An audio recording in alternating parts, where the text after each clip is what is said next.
National Herald కేసులో రేవంత్ రెడ్డి పేరు నమోదు కావడంతో సీఎం అవినీతి బండారం బయటపడిందని విమర్శించారు మాజీ మంత్రి కేటీఆర్.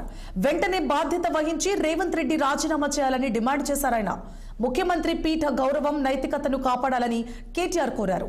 అవినీతి ఆరోపణల మధ్య రేవంత్ రెడ్డి సీఎం పీఠంపై కొనసాగే నైతిక హక్కే లేదన్నారు. ఈ మేరకు మాజీ మంత్రి కేటీఆర్ ఎక్స్ వేదికగా ట్వీట్ చేశారు. తెలంగాణ బ్యాడ్ మ్యాన్ రేవంత్ రెడ్డి పేరును ఈడీ తన ఛార్జ్ షీట్ లో నమోదు చేస్తుందని కేటీఆర్ అన్నారు. అయితే తన పేరు ఛార్జ్ షీట్ లో రావడంతో రేవంత్ రెడ్డి డైవర్షన్ డ్రామాలు మొదలుపెట్టారని ఆరోపించారు. ఆయన ప్రజల దృష్టిని మరల్చేందుకే ప్రతిరోజు కొత్త నాటకాలు చేస్తున్నారని మండిపడ్డారు కేటీఆర్.